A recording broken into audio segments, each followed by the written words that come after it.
Welcome, friends. This is Sally down at Camp Creek, and I am so excited to welcome you to my kitchen, to my table, to my yarny world.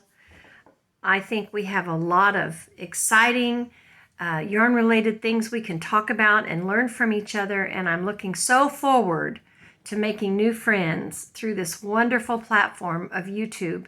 It is just a blessing for crafters and makers of all kinds, and I'm excited to be part of that effort to learn from one another and make new friends through this way. Wanted to do this a long time, so I'm excited to finally to have found a cookie jar in a box, the right size to prop my phone up on. So here we go. Today I want to talk about several things.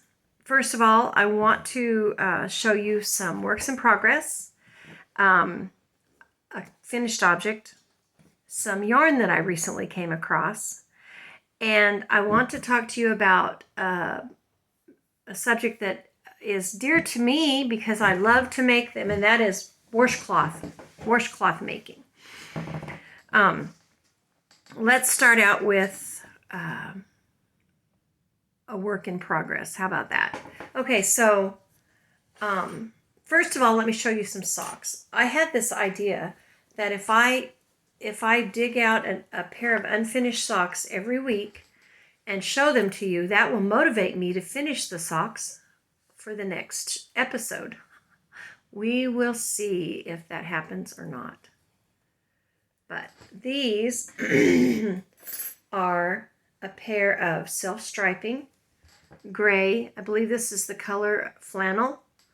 This is Serenity by Premier. I like this yarn. This was my husband's probably favorite sock yarn of the socks that I made him. This is a vanilla sock on DPNs. I believe these are 1.5, I believe. Heel flap, top down. Typical, do they call this the handkerchief fold heel? Not sure about that. It's the one that I like the best anyway. It's the triangular heel turn, and I'm down to here.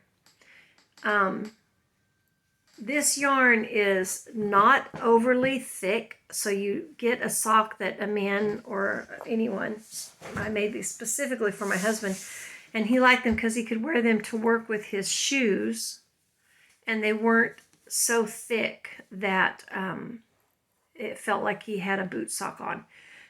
So the weight is good for that. It's good for, to wear with a dress shoe under trousers.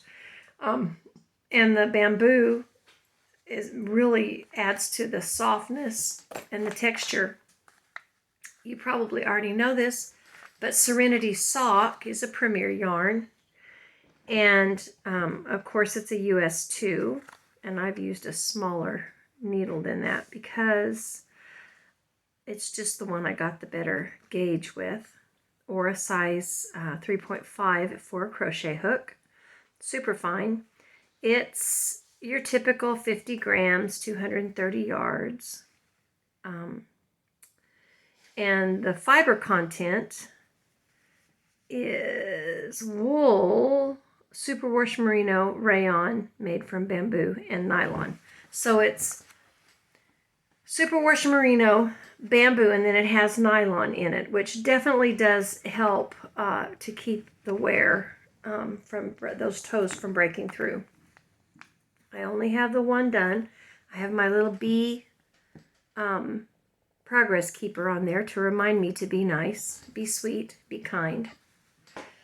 And those are my socks that I need to finish. I need to finish these. I also make a lot of socks in Patons, sock yarn, Paton Croy, the FX or XF, or the different ones that Patons makes. To knit, I like to knit with that. It's the perfect weight for me, for my hands. I can make them up pretty fast. But my husband always felt like they were more of a boot sock weight. And he liked them, but preferred the thinner ones for work. Anyway, we'll lose that. Those are knitted on. These are some old double pointed needles. I like the tips on these. They're from Walmart. I've had them for 150 years, and if you can't see it, you probably can't see, they're bent. I would like to get some good DPNs that are sturdy, that aren't going to bend like that aren't going to lose their shape. This is common for me to have them bend. I just like these tips a lot. I like a fairly sharp tip.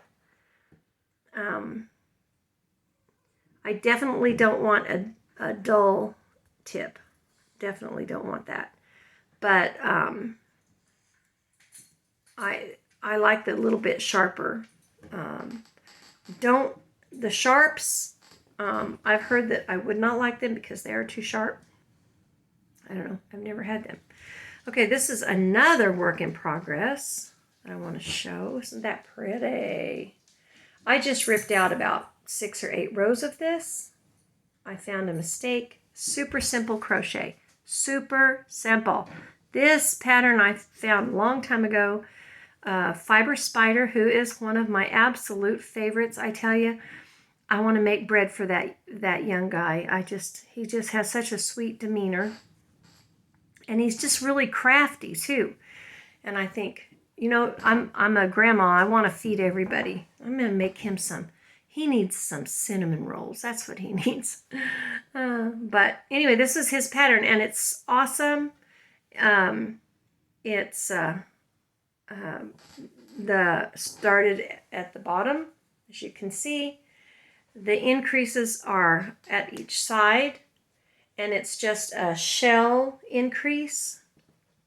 And then you make a chain 5 mesh all the way across into a shell, and then when you come back, you make the increase again, and it really makes a nice, simple, easy shawl or scarf, or you could make a headscarf out of this. That would be in some cotton. That's an idea. And I had to rip some of it out because I found a mistake. It was a mixed blessing because I needed to rip those 6 rows out anyway, as I was crocheting while listening to the Chronicles of Narnia, and I was in The Magician's Nephew, where the mean old white witch, whatever she is, Jamel or Jim, I don't remember her name, the white witch lady, where she's all excited and she throws the lamppost thing, and all that happens under the lamppost, and my crochet was so tight that I had like this much of it that was all bunched up in there, and I thought, I'm leaving it. And then about 6 or 8 rows above, as I was working, I found where I had skipped a spot, and I thought, I can't leave that. It's such a simple pattern. That's ridiculous to leave that, so I ripped it out. Sometimes I find that when I want a simple project that I can work on while I'm listening to a book or something like that, I want something simple, and then I find that I get so wrapped up in the story that I make more mistakes than if I was doing something complicated. But anyway, that's that work in progress. I'm hoping eventually to get this done. I'm using a G Susan Bates on this, my green one, not my pink one, because I dropped the pink one down under the porch. Someday when they excavate my property in a bazillion years from now, they're going to wonder what on earth them crazy people buried all those funny implements for. No, I just drop them through the cracks in my deck, and there's no way to get under and retrieve them. So this is a Susan Bates G. This is an old one. And I usually use the hook of a boy. I usually prefer that. But I found that this inline hook has been much easier to use with this yarn. This yarn has a tendency to split, as you can see, and I was having a lot of trouble with that. And this yarn is a Hobby Lobby yarn, Yarn Bee Authentic, and it's 100 grams, 400 yards, and it's superwash merino and lyocell, which I'm assuming is, you know, the plastic part of it. And I bought 3 of these. I would never pay $15 for yarn because I just don't fall into that financial category. But it was on sale, and it was my anniversary, and my daughter talked me into it. It's her fault. And I got 3 of these. I think this is interesting, the colors in this, and then the colors in this, how they've come. I noticed the gold is predominantly, you see the gold. The gold color dominates. And in this, when you look at it, I see more of the blue and the pink, or the the purpley color. So wound up, it's just different when you wind it. And I wound it by hand because I don't have one of those doohickeys. I do have a ball winder that I have occasionally wound sock yarns to make cakes, but I'm not very good at it, and I think it was an inexpensive one, and I think it might be one of those cases where quality matters. Now I have to show you this. This is ugly. I kind of like it, but my sweet little 5-year-old grandson was shopping at Walmart in the yarn department with me, and he picked this out, and he said, "Oh, Grandma, can you make me a hat?" And of course I have to, but this one's going to be too small, so his little sister will have to wear this one. I write down how many stitches to cast on for those kids, and then I don't go back and look at it until I get it to this point, and I'm like, that doesn't look right. Anyway, that's my hat, and I think this is some reflective, Red Heart reflective that I got several years ago. I believe I might have got this at Joann's, and it says to use a K or a 9mm. I don't know. What does it say? That's not right. I don't know. Those are some strange instructions written back there. It says to use a 10 or a J hook. And it is, of course, it's acrylic. This is the neon green color. It says it's machine washable, tumble dry. Of course, it's Red Heart. Throw it in the washer, throw it in the dryer, drag it out to the pond, throw it on the ground. It'll still last 150 years. But it's light reflective. And I thought I would take it and make a mohawk type mane down the center of his hat, because the little duffer has a mohawk right now and he just looks real cute. The part that's reflective of this is this thread that it's wound with. It's got a little piece of reflective thread, and I've had that in pink and green. I found it upstairs in my attic. I thought, oh, that will work. Of course, I always use an H hook when I use Red Heart. I seldom knit Red Heart. I usually crochet it. But it recommends a 5mm or an 8 when knitting, and an I when crocheting. But I always use an H.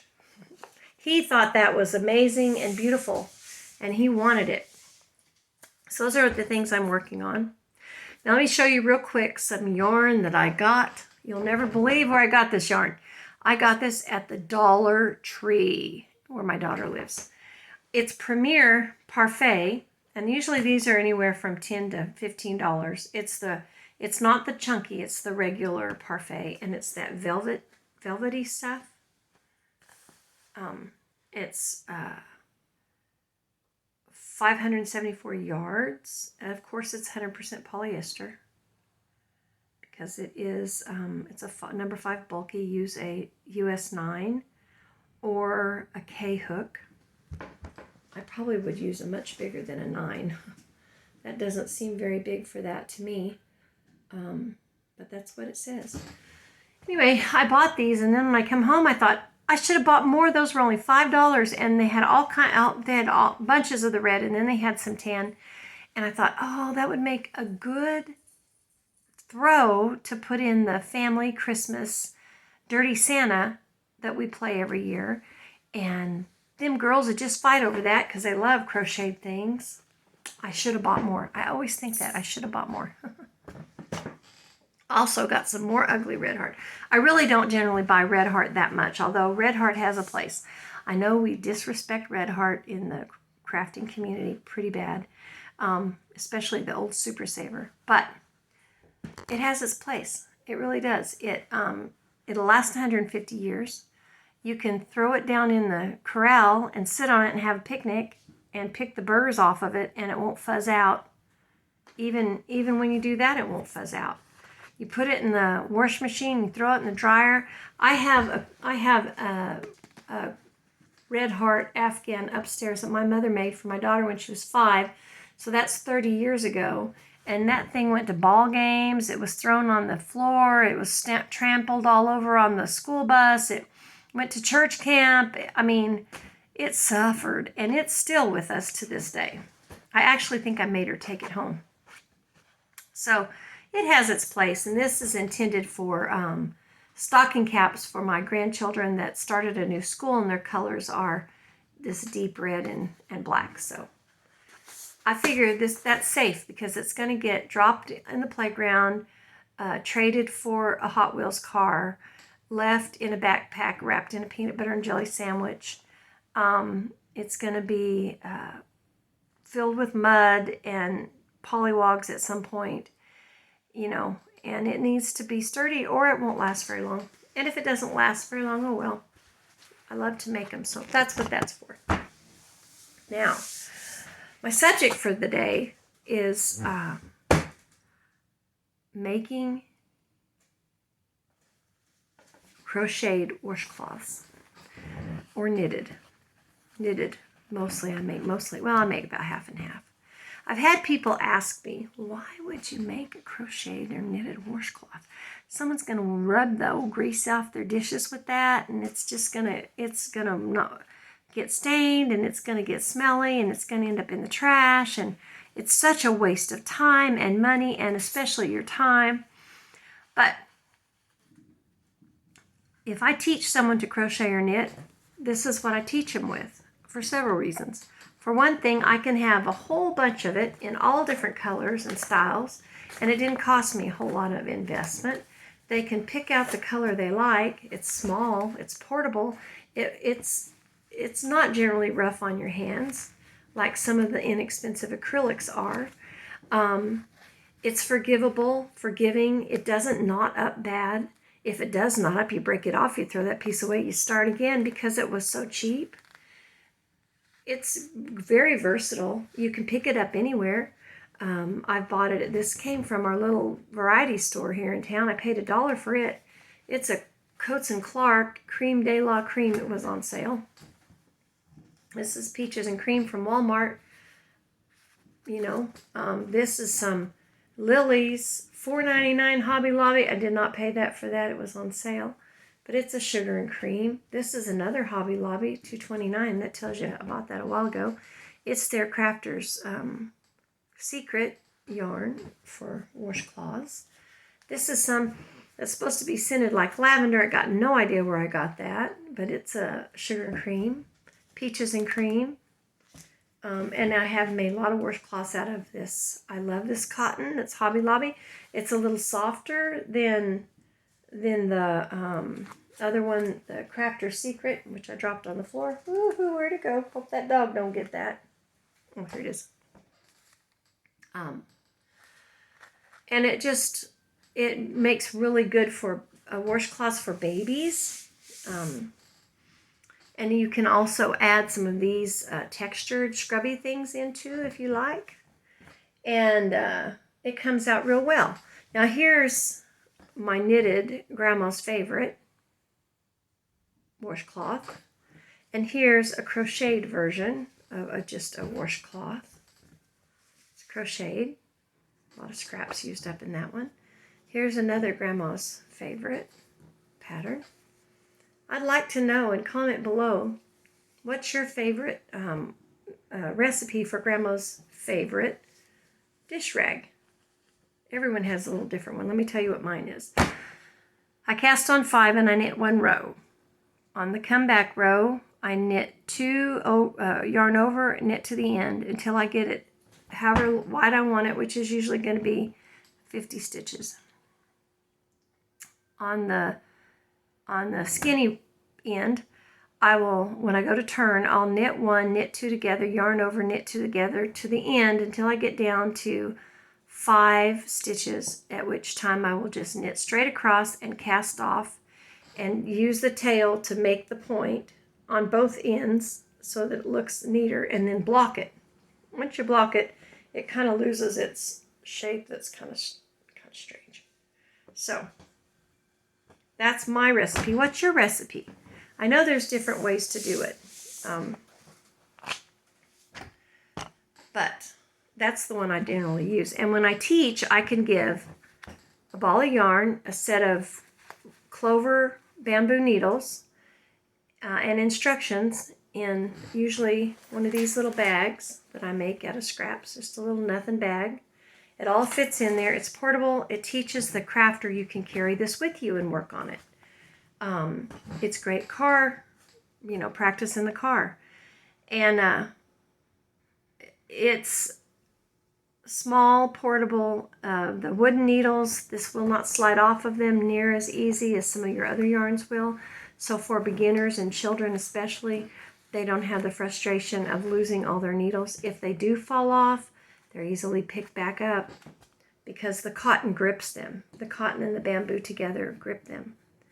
So that's my thoughts on that. I'm so glad you came by to see me today, and I hope that you'll come back, and next time we'll talk a little more about washcloth knitting patterns and some other alternative patterns besides Grandma's Favorite Washcloth that can be used, some ways that you can give these as special gifts, and some other things that you can use the same pattern for. So come back, meet me again at my table. I will have some iced tea or hot tea or coffee, and we'll have some more to chat about. Thanks. Be blessed.